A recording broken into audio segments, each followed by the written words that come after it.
Hey, everybody, this is Brent from The Second Look. And tonight we have our first ever repeat guest, Mr. Dylan Volker. Dylan, great to see you again. Good to see you as well. I'm excited. It's been a long time coming. Yeah, yeah, for sure. Really enjoyed the last film that you sent me, and we watched and we discussed.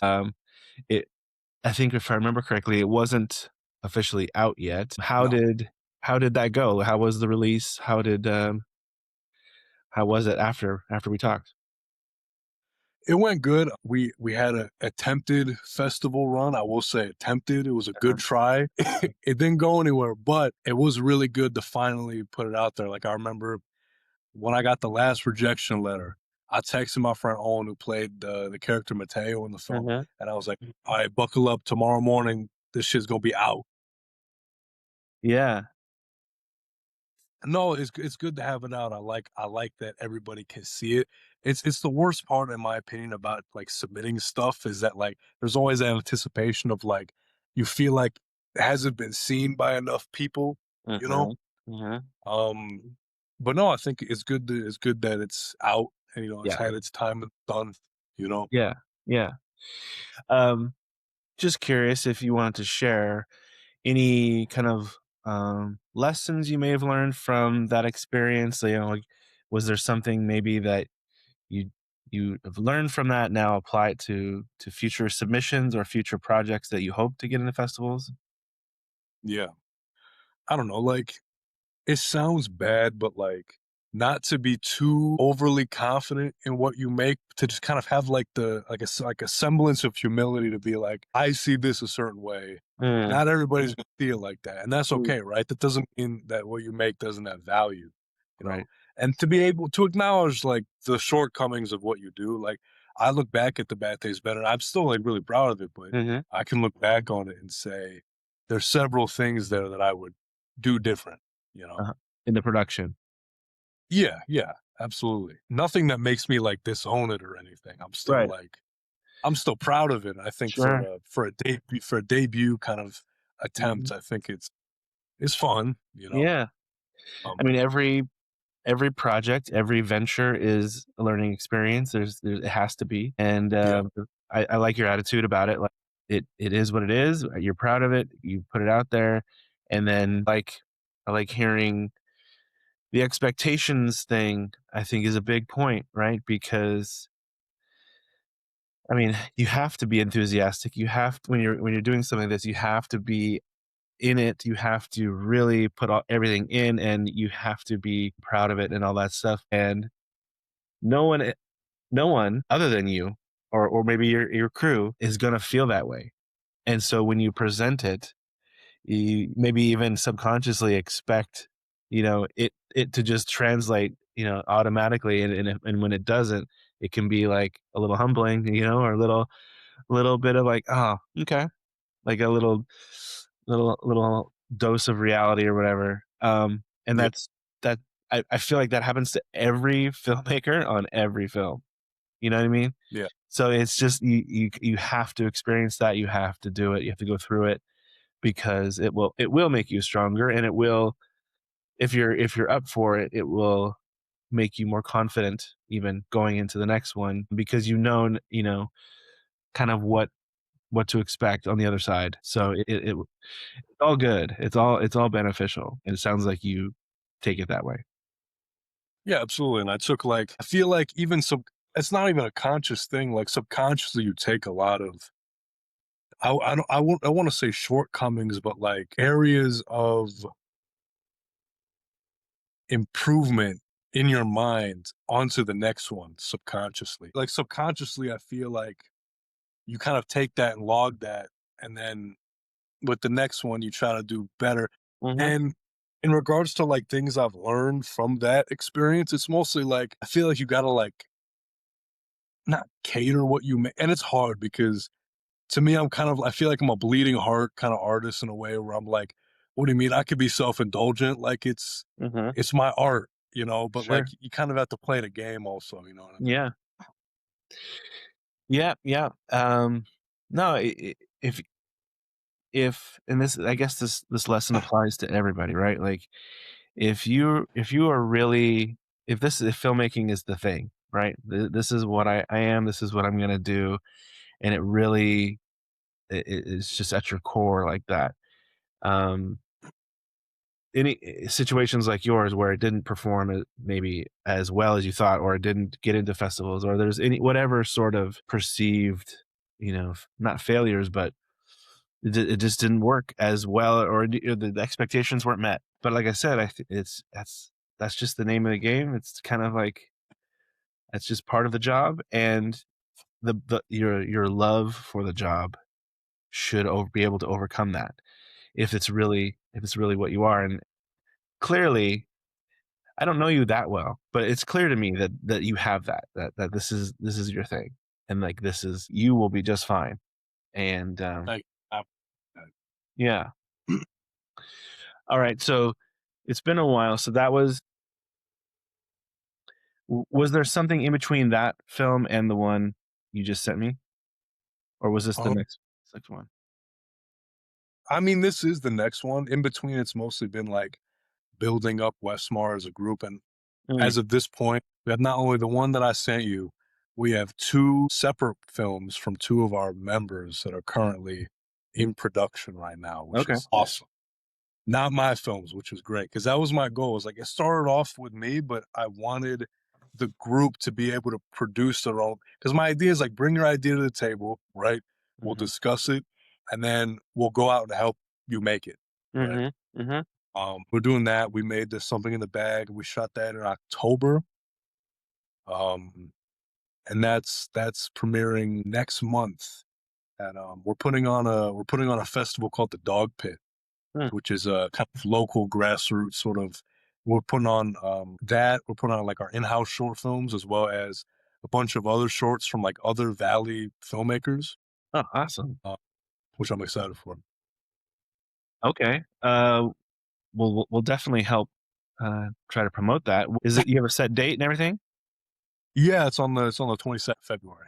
22nd February. Where is it at? It's gonna be at Pollock Cinemas in Tempe, Arizona, like a local owned theater. I've Nice. worked with them before. We showed The Bad Taste Better there. I think it was either November, December of 24. Okay. Okay. Good people. But it's gonna be fun. It's gonna be fun. Because I'm gonna be honest with you. I'm gonna be honest with you. The fact that we didn't get in anything, I know I said you gotta take it with grace, but it kind of pissed me off just a little bit. Of course. Of course. I was like, you know what? I'm gonna just do my own thing, Uh-huh. No, you know? absolutely. Which that could be a poor lesson, but also I think, you gotta make your own industry in some kind of way, you know? Yeah. No, for sure. That I think it's something that's another lesson, like another realization that there are gatekeepers, or there are like avenues that require permission, and then there's so many opportunities for you to make your own situation, like you're saying, to kind of take control of it, self-distribute, create your own festival. It's cool that you're going through like a locally owned, independent theater, but you could even rent an AMC auditorium and Right. pay for it, and invite a bunch of people and show your movie on a big screen in a theater. Like, totally possible if you can afford it. I think it's, I don't know, like $400 or something, maybe. But Yeah. Which it's not that horrible. no, that's like shouldn't be. And if it is, that's unfortunate. But the point is, there are so many opportunities for, like you said, making your own industry these days that people really need to realize and embrace and utilize, like you are. So that's great. Mhm. Okay, so I want to talk about this new movie because holy shit, it's really good. Like, Thank you, man. yeah, I You're making me blush. no, no.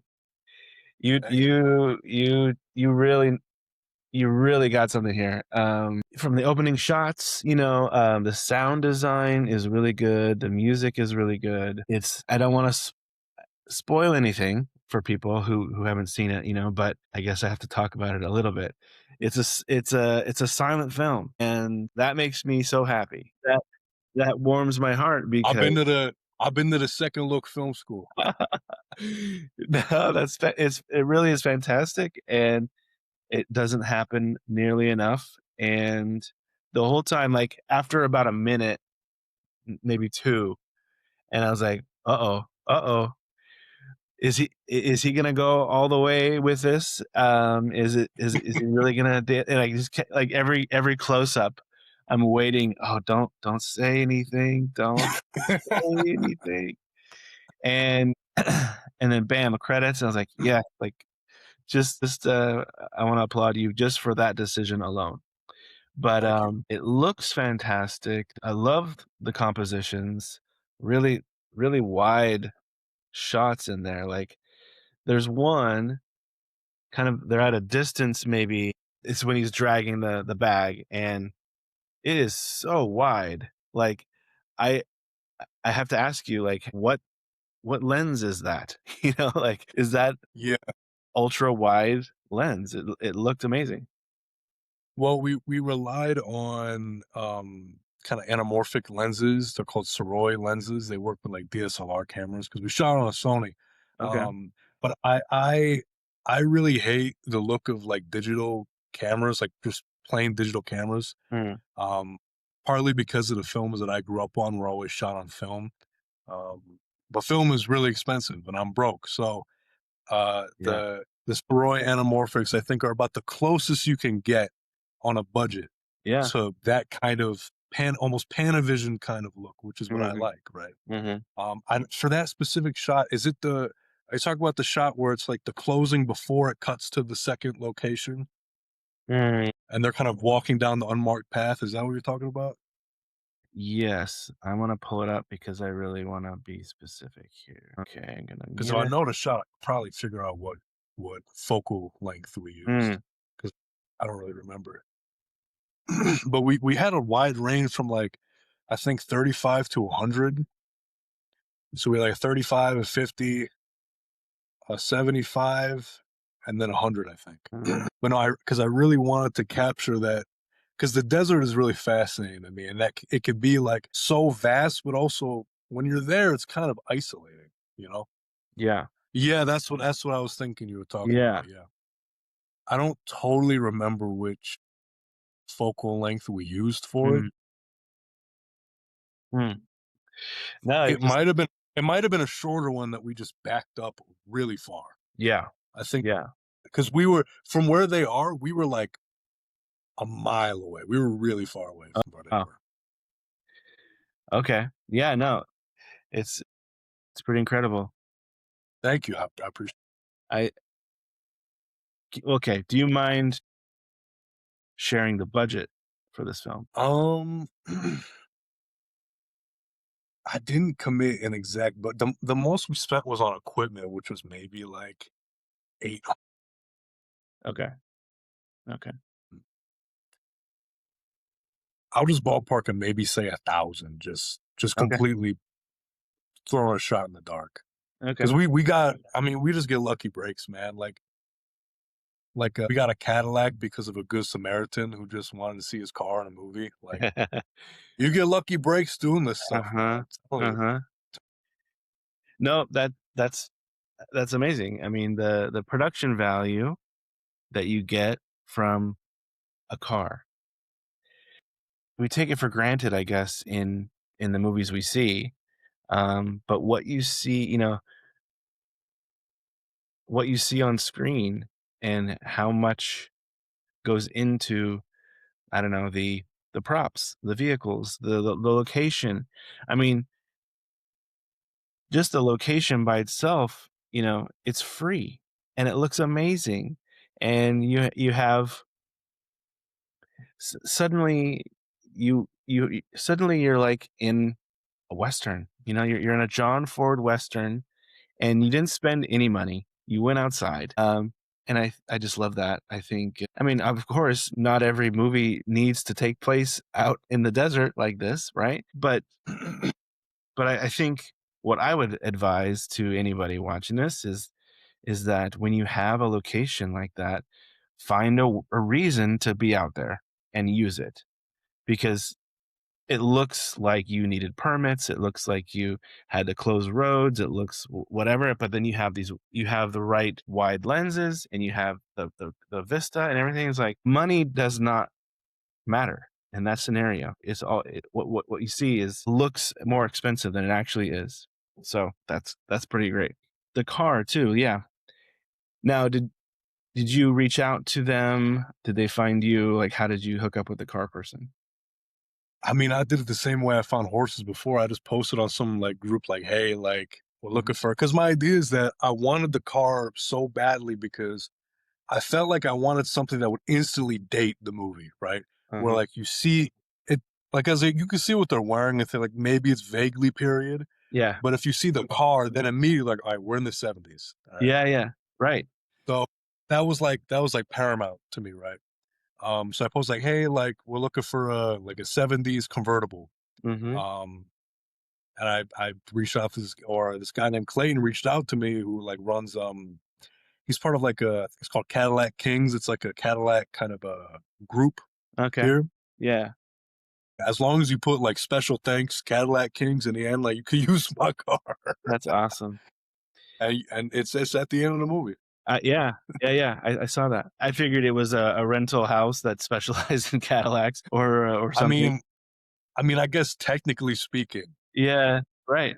you could say that that's what it is. Yeah. No, that's again, the lesson here, I'm always trying to pull out the lessons for people. Just ask. Just post something like you did. You don't even have to go door to door. You don't have to do any cold calls. One post and you never know. So really, um, just ask. What's what's uh, what's the worst they're gonna say? You know. Uh, so Like no, that's I mean, if you look at it like this, right? If you don't ask, it's going to be a no anyway, right? So yep. you might as well ask and get the no. You Yeah. know? Totally. Absolutely. For anything. For props, for locations, for costumes, for actors.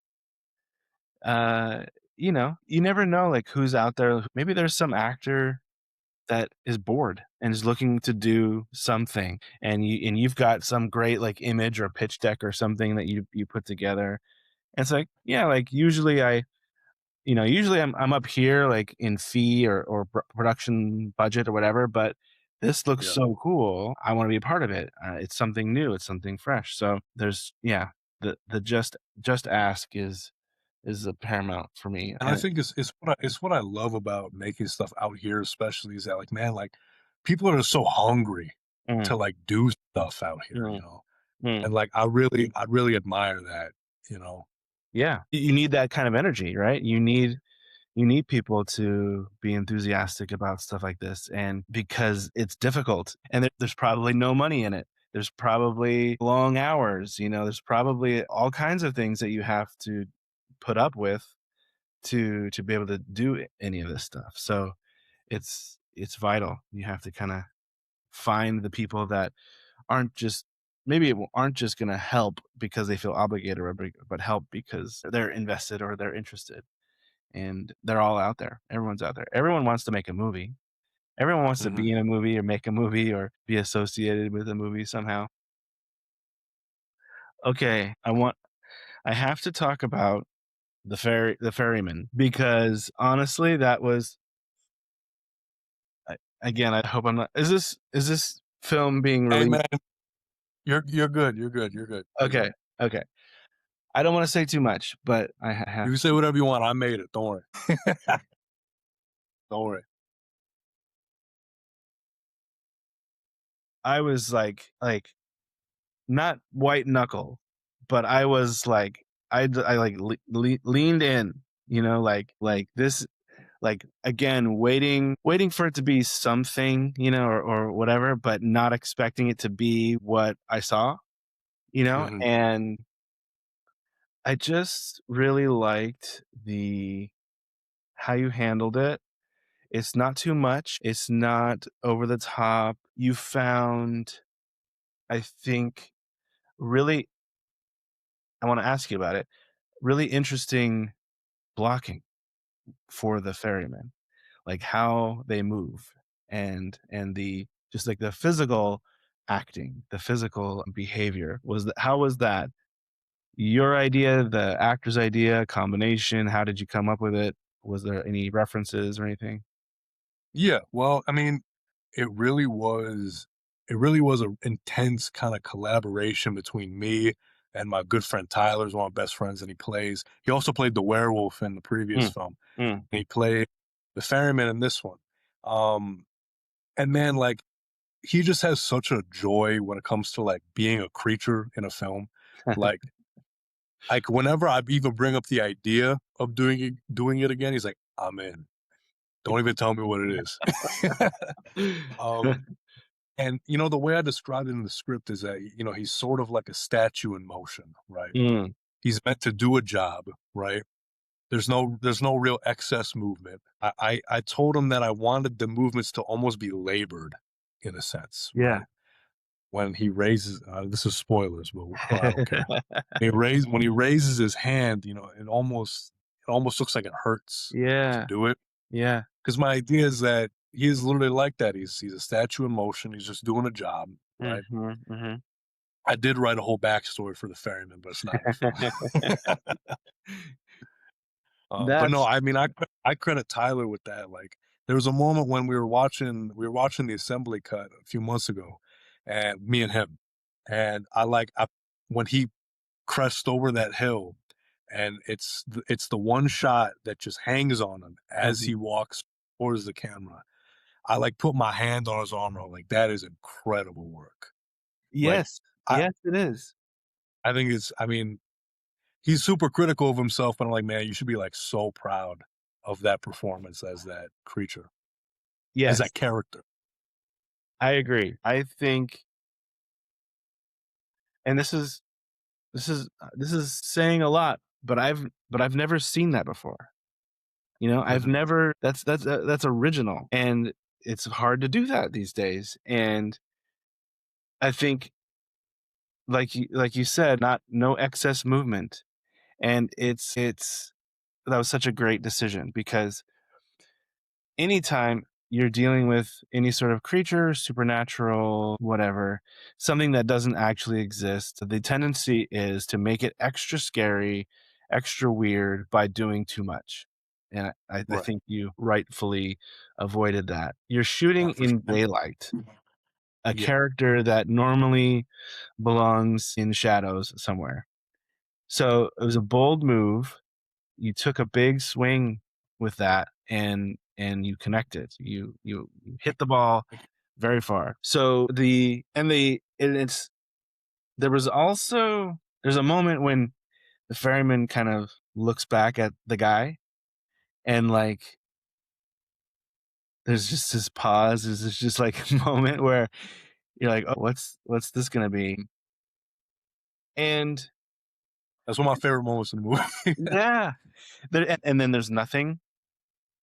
There's no there's no weird strange sound or again some sort of dialogue that could have been put in that moment, even one word, some creepy cryptic word, but nothing.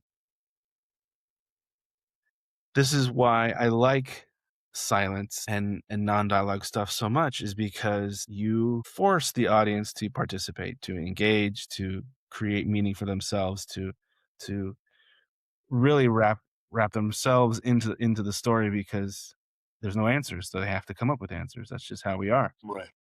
And what that look meant, that's for us What do you to What do you think? What do you think, Brent? I want to know what you. mm, okay. Now, I would have liked to have seen it again to have a full opinion here, but I'll say that to me, it felt like I'll be seeing you again soon. Felt like what's happened here means that we will meet again, something like that. Kind of ominous, kind of a recognition there, but I could be way wrong. But to me, that I'm was not going to no, no, tell. don't tell me, don't tell me. I won't. Don't worry. Don't worry. But Because I know. Right? okay, well, let me ask you: is there an answer? Is there a definitive like Yeah. this is what I wanted? Okay, Yeah, but it's no fun if I tell anybody. No, no, you're right, and there's and if you think about how many great moments in movies there are that like that, where there's no answer, we have to think about it, we have to debate it, we have to and it I don't wanna say that everybody should always make silent films and never explain anything, like, people who try to do a David Lynch thing, and you can fail pretty miserably. It's a very fine line between just shoddy storytelling and filmmaking and creating something that is so broken, fragmented, and nuanced that it's actually interesting. And I really do think you found that here. And there's a whole dynamic with the between the two guys that we are left to wonder about. And I think that's cool. Your two human actors did I think really well also with subtle subtlety. And Yeah, that's probably coming from your direction. But with with a compelling setting like you have, with a compelling situation, with a single meaningful prop, um, there's you do give us the audience enough to be interested, to want to know, to but yeah, I don't know. Now I'm just now I'm just rambling, but I appreciate it. I appreciate it. I really do. You know, um, I found it as a good, especially coming from our last film, which largely was dialogue driven, Mhm. right? And really wanting to strip that back, and more so as an because like if you want to hear, I could tell you where the idea came Yeah. from Yep, yep. for this film. So me and Rithik, or Rithik and I, who plays the character Laszlo in the film, a good friend of mine, we were driving back from some film festival in Tucson, I think, and it was like the dead of night. And we both realized we were like deep in conversation. We realized that both our phones are dead and we don't know where we're going. Mm, Right? It was like maybe midnight to 1 a.m. and we got lost on a native reservation. And I don't know if you've been on a reservation at night, but it's like scary. Like because of the curfew, so it's dead. mhm, There's no cars, there's no nothing. mhm, And eventually we get back on the main road and I look in the rear view and I see the distant kind of skyline of like the city disappearing. And I look in front of us and it's just nothing. It's mm, just pitch black. mm. Right. And I look over at Rithik and I'm gonna say, I'm gonna be honest, I'm kind of scared. And that just got me thinking of like this idea of this road to nowhere. Right. And the original treatment that I wrote for this story was way different. And I played around with having some dialogue, right? Mm, But when I didn't think it was working, right? But I was like, just as an exercise, let me take it out, right? mm, And all of a sudden, there was this great mystery there. mhm.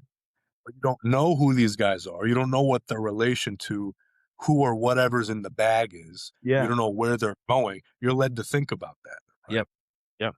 And all of a sudden, I'm more interested in the Mhm, story, right?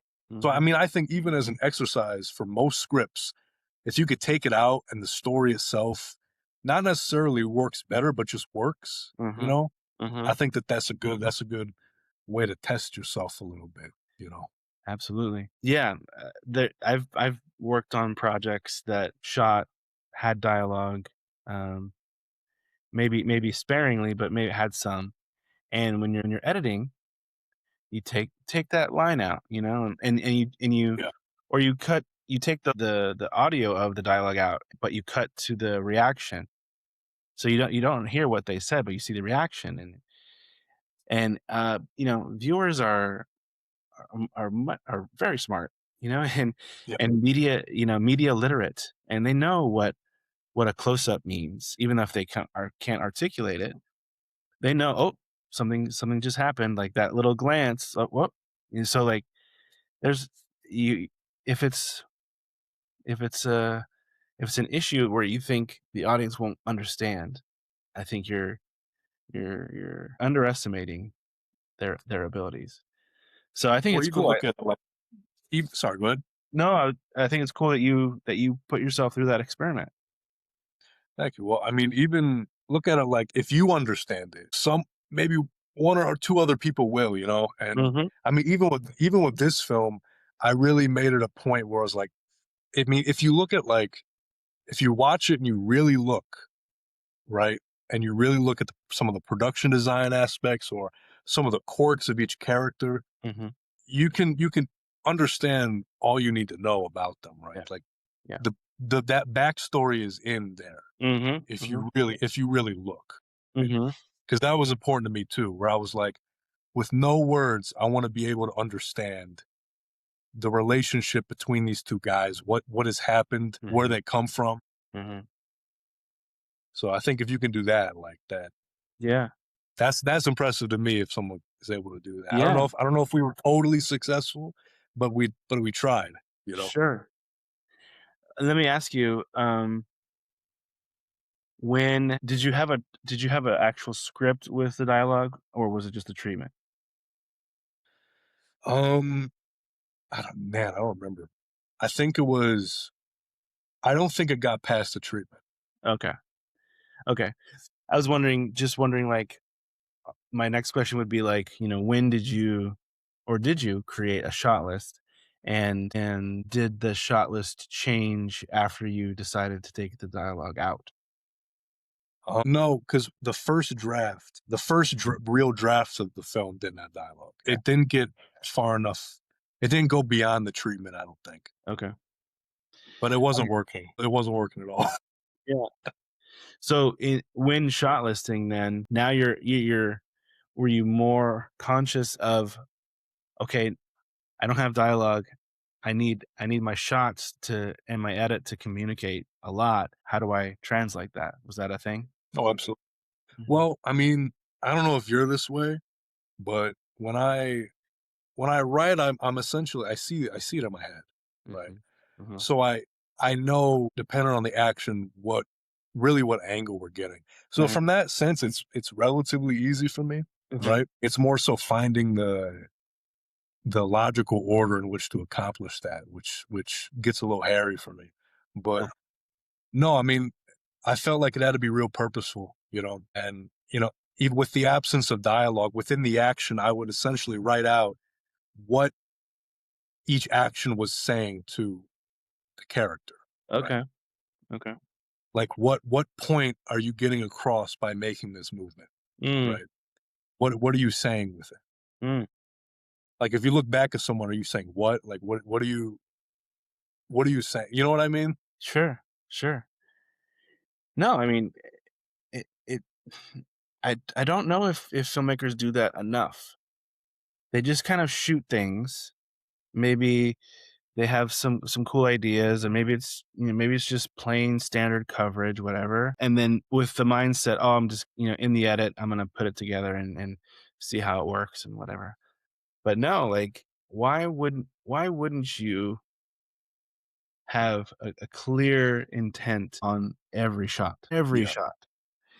I mean, even if it's just straight, shot, reverse shot, coverage, or whatever, there's a reason for that, and you should know it. It shouldn't just be arbitrary or obligatory. But yeah, when you're dealing with something like this, you have to. I feel like if it's gonna work at all, you need to. And I don't really shoot coverage at all. Mm, Not really. Not in the sense of like, let's get this for safety. Because for okay. me, I'm like, if I know what I need for the because I also edit the films, right? Mhm. Mhm. So I know what I need for the scene to work really, you know? Mhm. Because I've already blocked out the whole thing in my head, right? Yeah. And I saw a brilliant video by I think it was Samuel who was talking about how, with the switch from film cameras to digital, they just let it run, right? And I feel like and he feels like you waste time Mhm. when like the advent of digital cameras like allowed people to waste time like that.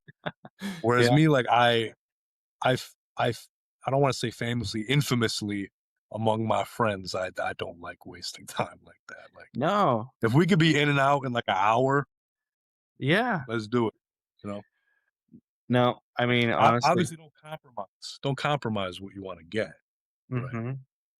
But I think because I've been on that set where Uh-huh. people are standing around while someone says, "Oh, let's get one more for safety," and it's even worse when the actor does a take and you feel like you got it right, Yeah. and everybody's pumped up, everybody's excited, and the director goes like, "All right, let's do one more." You could feel everybody deflate in that room, Yeah. and it's my I never want to be that guy. Mm. How many takes do you do then? I Are you mean, Clint Eastwood realistic. and one take only kinda guy? Sometimes, Yeah? I mean, usually 2, I would say. I've been lucky enough to work with actors who don't see the first take as like a warm up, you Mm, know? Like I work with my friend Owen, who's an actor, who's just brilliant. And especially with this film, he was with me every step of the way when I was coming up with it, right? mm, So he kind of innately understood his character yeah. to the same degree that I did, you know? So, even if he didn't get on the first take, I didn't have to give him a whole lot of direction. He was like, "No, I got it, I got it." Mhm. And they did it a second time, and it was perfect. Yeah. Same thing with Tyler as the ferryman. Like he kind of just innately understood that character, you know. Yeah, yeah, and that speaks to rehearsal and prep and conversations, and if you're prepared, there's no reason why you need 30 takes of something. If everyone understands why we're here, what this means, what to do, there's no reason, and your instincts are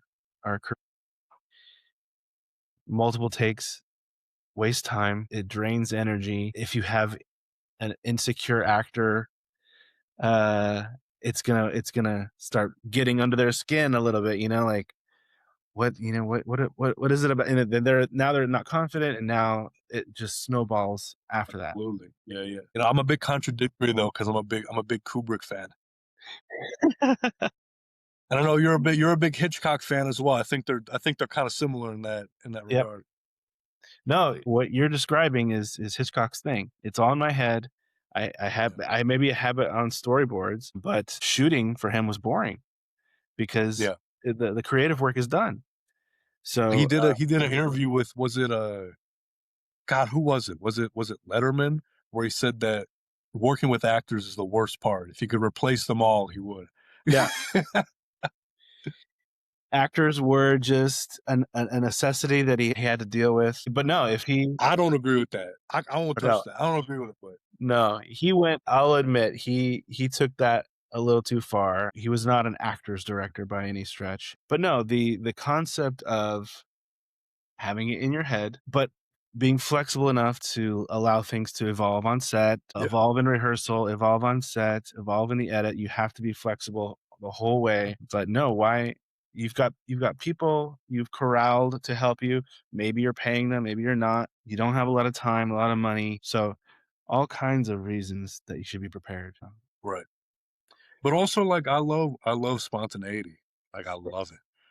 I'm a big I'm a big fan of William Friedkin Mm, and his work.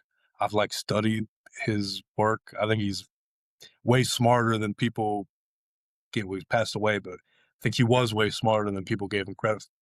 And he also loved spontaneity.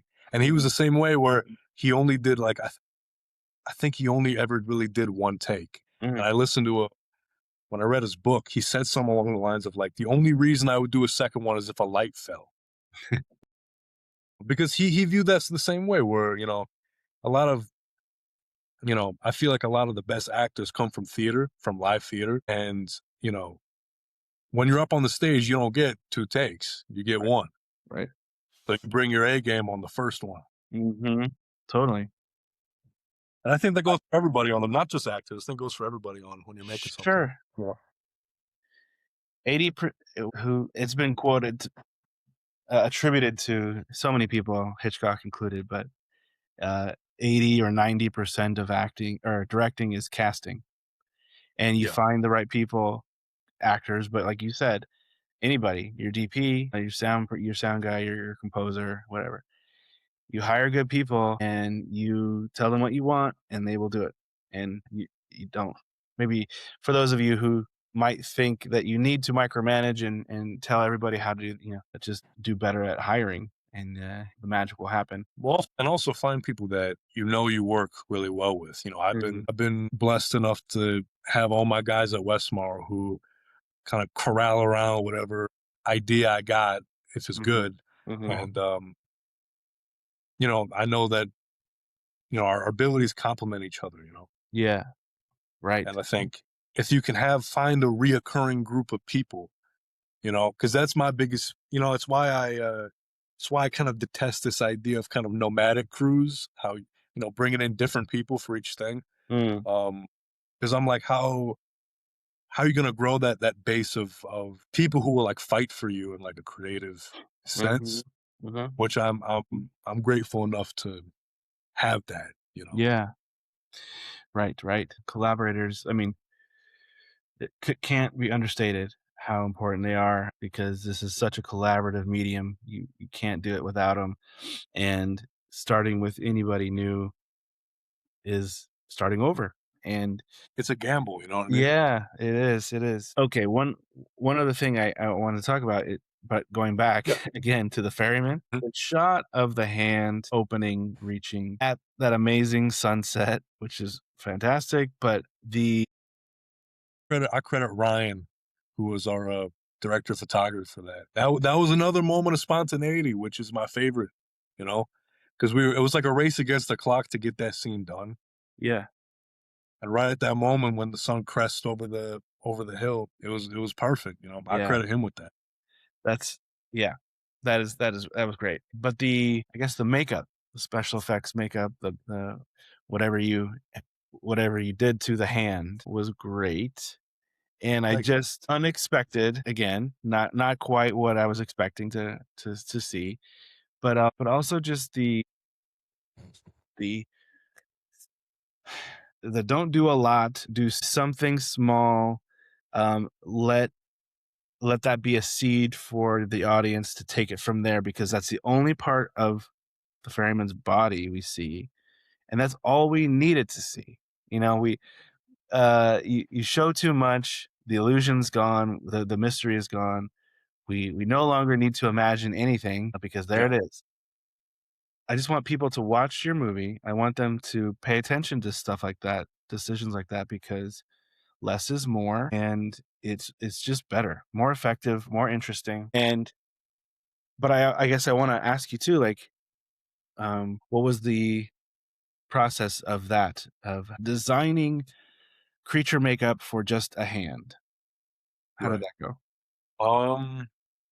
Well, I mean, I don't want to give too much away. I'm not going to give anything away about what he is, but I think that moment it leaves like an interesting kind of question of what it is essentially. Mhm. Both answers are creepy. Like the idea of it being something supernatural or just a guy. Both both of them are creepy, right? Absolutely. And I knew I wanted him to kind of look ashy a little bit. The nails we got, and I credit our friend Gabby for putting those on because I have no idea how to do that, Uh-huh, obviously. uh-huh. But I wanted the hands to kind of speak of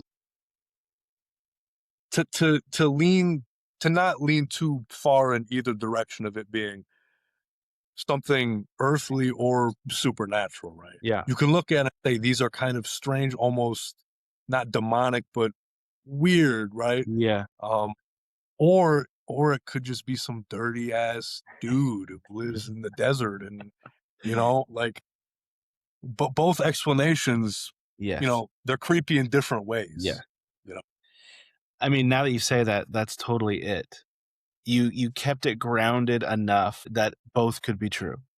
That's totally like, the music doesn't betray anything. The music doesn't push you in either direction. It's kind of Yeah. neutral, actually, which was another bold choice, unexpected because we expect, some like reverby piano or, Yeah. something creepy to come out there, and it's Well, not. the first few passes when I was working with the composers, they were like that. And Okay. I kind of had to send it back and be like, think about it like the music is trying to decide what to think in this moment, right? Yes. Yes. Like you said, it's pushing and pulling you in two different directions. It's unsure of Yeah. what this is because we as Yeah. an audience were like, we don't know what. to expect. And ultimately, nothing happens, right? And ultimately, the ferryman, at least in this moment, it's not a malevolent force, Yeah. right? In fact, it does what the main characters want, right? But no, I loved. It was almost psychedelic in a weird kind of dreamlike way. I like what they did with that. It was good. Yeah. Yep, yep, it's really great. Okay, I wanna ask kind of back again, more on happy accidents or moments of luck but also what was the biggest challenge and how did you overcome it? Really, I mean, if you want the most honest truth, it was the elements, right? Because the weekend we were shooting, we shot over 3 days, right? We essentially, which I mean, technically 2 days and one night, because the opening shot was one night, Okay. which was the most difficult. It's not even a footnote in the film, and it's the most difficult part of the whole thing. But the weekend we were shooting, it was like the most rain Arizona had gotten in the entire year. It was Mhm. only on that weekend, right? Okay. And I remember when my friend Cameron, who was my assistant director, texted me that, and I almost fell to my knees in the middle of Target, right? Because I was like, bro, like if there is a God, he's looking down on me and he's like wrathful, right? But man, like the first day we got really lucky in the sense that where we were shooting in the middle of the sticks, we got only a little bit, right? Only a little bit. I was like, I'm gonna be honest, I prayed, right? Yeah, yeah, And it worked out. But the second day, the night between the second and third day, it was like torrential downpour. And we were gonna go back and shoot it. We were gonna go back and shoot on the third day. We were just gonna go back to where we shot the stuff with the car on the second day and just find a spot. We are gonna just walk out and find a spot. uh-huh. But the roads were just completely washed out. Mm, So we had to like pull over all of us and reconvene. And we ended up finding this farmer, this farming family that owned all of this land. And they were like, yeah, like this is the spot you should go shoot. There's like a dirt path right here. Go shoot there. huh. So we went and we found, and the spot was, I mean, we used it, you Yeah, know, yeah, which is another happy accident because I think that the spot that we ended up on was the best case scenario. yeah. I think it's different enough from the terrain in the previous scene that, because that was my big concern, is like if you look at the mountain range, it's going to look the same. And the idea is that there was a pretty sizable passage of time in Mhm, between those two mhm. sequences. So I think that sells that illusion a little bit, Sure. that cut, especially that it's a bit overcast later Yeah, on. yeah, yeah. But I think, I mean, the elements, they were tough, but a lot of it were actually worked out in our favor in selling that part of the film. Mhm, and And also, I think the overcast look also gives it somewhat of for a desert-based film, it gives it somewhat of a unique look, you know? yeah, 100%. Uh, it's moody, and deserts aren't moody. Yeah. Um, that it did have an effect, so that's great, and yeah, you don't have any cover sets. Where are you gonna go? Like, that's you really like that. We had a tarp. We had, like, a camping tarp. We used that. There you go. But no heavy rain, luckily. Yeah. Okay. Although Tyler did have to go barefoot as the ferryman, which, you know and it's funny, I wasn't gonna do it, but I brought it up as a joke when we were hanging out one time, and he was like, "Alright." But no, and I think, stuff like that sells it as well, you know? Yes. I mean, Credit him. when he walks up, you've got that low angle, and you just see the 1 foot kinda come out, and you see that it's a barefoot, and again, just that little glimpse, that little hint, that little clue, which looked the foot and the hand look like 2 different things from 2 Mhm. different you know, one goes this way, one goes this way on that spectrum you were talking about. Yeah. So you again, just that little hint is all you need. The production value of a character like that that you don't actually see too much of. Again, if you go back to all the great examples, Val Lewton's Cat People, you never see, you know. That's a great movie. Yeah. Um, the shark in Jaws, which also wasn't supposed to be so mysterious, but works out. Like, I think the lesson has been proven time and again, like, that people, especially Hollywood people, should really pay attention because they can make more interesting, more scary stuff. They don't have to always just give it all away to the audience. They don't they Yeah. don't they don't trust them enough.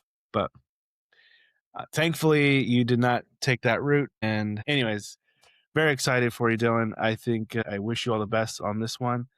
I think festivals would be crazy not to bring this one in. So hopefully you have a I better appreciate it. better chance with this one. Are you submitting it? Yeah, I've submitted to a couple. I've had a few ask. Um, but I'm thinking of trying my hand. It's funny, after The Bad Taste Better, I was like so bleeding heart, like, I'm never doing this again. And then I make this, I'm like, maybe. But no, I'm really glad you like it, man. It's high praise coming from you, and I really appreciate it. Oh, of course. I mean, I applaud everybody who worked so hard on it. I Yeah. think I'm really proud of it. Good, good. You should be. Well done. But thank you, Dylan, for the wonderful talk. Of Happy to do course. this for you. Happy to get sent movies to watch like this. This is very cool for me. I appreciate you sharing it with me because it was very very good, very inspiring. Awesome. But that's it for Thanks for now. thanks for having me on a second time. It was fun. Of course. Do it again sometime in a year. Yep, we'll do it. We'll make it a tradition. Sounds good to me, man. Thanks, Sounds good Dylan. to me. Have a great rest of your night. We'll talk soon. Sounds good. All right. See ya.